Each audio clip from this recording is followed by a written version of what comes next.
So here's another little video about, some kind of discrepancies again that I see in spiritual movements nowadays. A lot of spiritual movements teachers, people that I've encountered, describe their lifestyle or what they're selling or their light transmissions or their promotions or their invocations to God or whatever it is as radical and revolutionary. I'm sorry, it's not radical or revolutionary if it is inaccessible to the poor.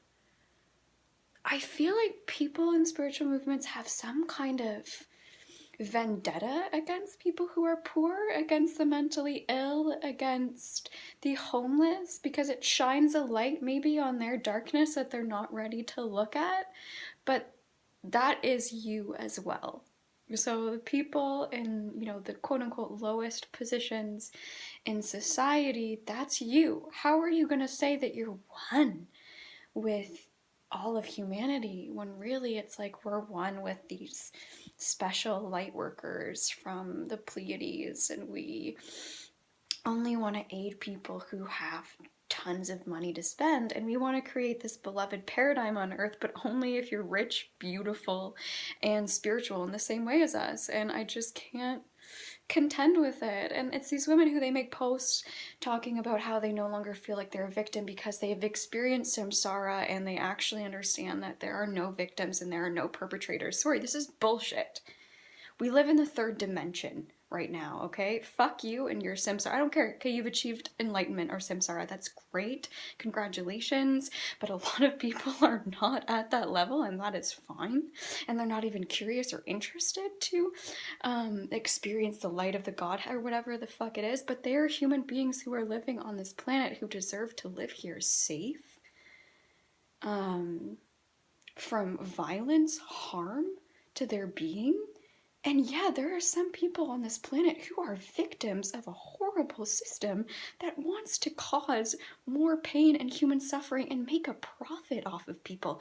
Yeah, they are victims, actually. That small girl, I just read an article about this young girl, and she was jailed for 69 years for killing her rapist who had a gun.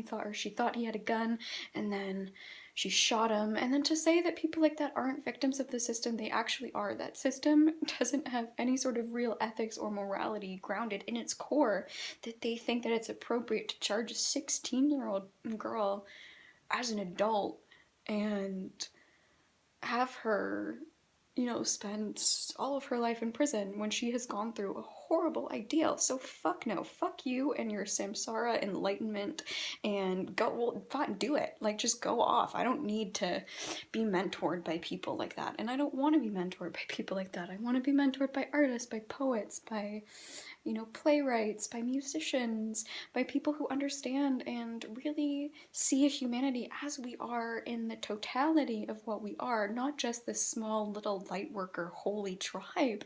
Everything is holy, everything is God, everything is the one. It's not just special people who are that. We are all that, even down to those who, have nothing right now. So I recently tried to get this across to this one woman who, she's great and wonderful in so many ways, but she would literally market herself as a goddess. And that's all. Not a human, just simply a goddess, and, sit on this plush cushion in Bali and call people muggles. Call human beings who are not at her level muggles and say, they're not really God's people, like chosen. I just couldn't understand, because I think she does really have a beautiful soul, but that specific utterance totally sullied her entire message for me. And so I sent her something basically being like, why would you create divisions within the psyche of your people who come to you for guidance? You can learn just as much from that, grocery store clerk and her family who live off of food stamps sometimes and have to eat like KD for dinner than you can from whomever you are meeting in Bali who eats, food that is channeled by monks in the Himalayas. Fuck your ego. That's your spiritual ego talking. And I had such a spiritual ego because I was being mentored by those people or buying into those things. And, you know, in rebellion, in direct rebellion against Christina Sophia Stellarum. Okay, but who are you really, though? I got I am Aiden tattooed on my ankle because it is so important to ground in your human experience, and the wealth of wisdom comes from being yourself. You know, I don't want to present myself as this goddess who's better than you, who's more, you know, who's further down the path than you, who knows better about what your spirituality should be than you, because I don't. I could never tell someone how to be spiritual or how to be themselves. That is their own journey. So I did get I am Aiden just to affirm that. I do resonate with Sophia, and a lot of people resonate with Sophia. She's kind of the divine feminine, you know, energy. It's another name for the divine, but you can resonate with the divine in many different type of ways, as an anarchist or as a fairy or as a whatever. So I call myself Aiden the Anarchrist. And then she sent me she was like, I'm praying for you. I'm really praying for you, Adie. I'm praying for you. And then blocked me off of Facebook. And before she did, I sent her back a picture of Jesus that I found on a bag here in town that I thought kind of looked like my dad or something in an adventure. And I was like, I'm praying for you. Jesus is praying for you.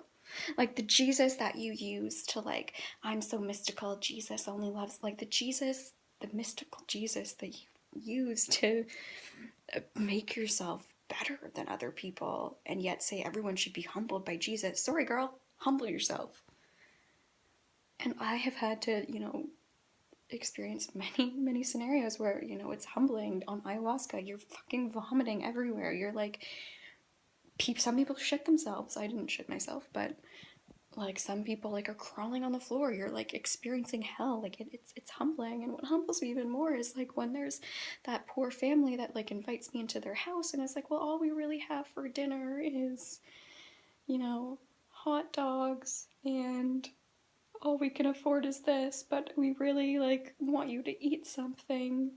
That kind of shit is what humbles me. I don't need to just be humbled by masters. Yeah, and so she blocked me. My mom was like, she's probably scared of you.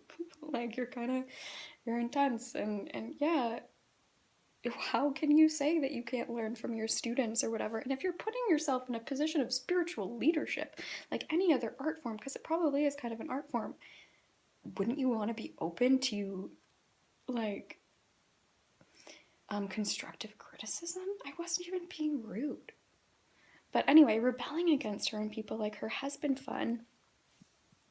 And just recently I thought of a great term. PAN stands for pathetic, asshole, nobody. Nailed it.